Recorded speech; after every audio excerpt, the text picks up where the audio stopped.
Well, I think it's a mistake, a political mistake by Joe Biden to go down this path because it's going to affect so many people. When you look at the wealth tax, let's say Bernie Sanders' plan, that's going to affect about 180,000 people, and Elizabeth Warren's plan is 70,000. So it's a much tighter group politically to target for more taxes. I mean, I know that's not good for you, Neil, you and your rich pals, but... But that's where the money is. That is where the money is. So it's you guys in the top 10th of a 10%. Well, it's lonely at the top. It's lonely at the top. What would the fallout be? You worry that it would trickle down, right? Oh, absolutely. The fallout would trickle down. And I mean, for me, I look at what billionaires actually do with their money and why are we hating on billionaires? I mean, look at Bill and Melinda Gates. They have an amazing foundation. They do work all over the world. And then, you know, you have Richard Bill Branson. Gates has come out and said he's okay with paying more. And I don't know this much more. And I do know that, you know, rich investors and billionaire investors like Ken Fisher was sitting where you're sitting say, you know, we're a crafty bunch. We can find ways around this. Oh, that's absolutely true. I mean, there's multiple different ways to get around that, different places you can stash money, something like that, and maybe not legal, but they may find a way. All right, so we used to have a top tax rate in this country, 70, 90%, you know. Under a Republican president. Right, we're talking about Eisenhower.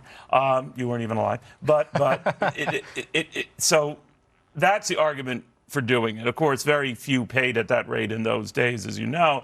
But that it sends a bad signal. And if they pull money out or do the kind of things that break with something they've gotten used to, Katie barred the door, you say? Well, there are two things that I think that we really need to fundamentally understand. When Donald Trump talks about making America great again, he's talking about the 50s and 60s when we had such a booming middle class. The reason we had that, or one of the reasons we had that, is because we had higher effective tax rates. The richer people and the higher income earners were paying more to support the growing middle class. I think we can get back there. I think that's better for a lot of people. But you're assuming that money that they pay and the government would get that money is going to make it better for those on the lower rungs, right? And I want to make it clear that that money is not going to be just taxed and spent. It would be taxed and invest. Every dollar, how do you know? Has the government been good at that in the past? Every dollar spent on infrastructure yields a return. Every dollar spent on public education yields a return. Look at the history of government spending under Republicans and Democrats. A lot of pissing away, right?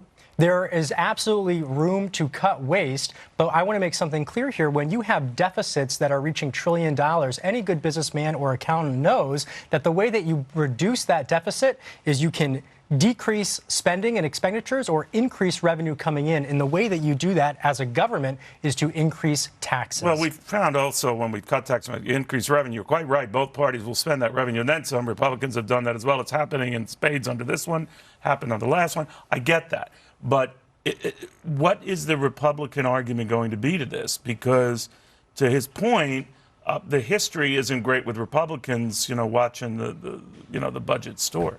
Well, as far as the wealth tax goes, I think the Republican response is going to be, this has not worked effectively anywhere in the world. So point to a system that has implemented a wealth tax and it's worked. As a matter of fact, France just pulled back on this wealth tax in 2017. So there's no proof that it actually works. You're not saying imitate France. Well, I'm saying... Imitate the new France. Yeah, the new France. I'm saying, why would we go down the road of looking at systems that have not been successful with this type of tax, Neil? Well, you know,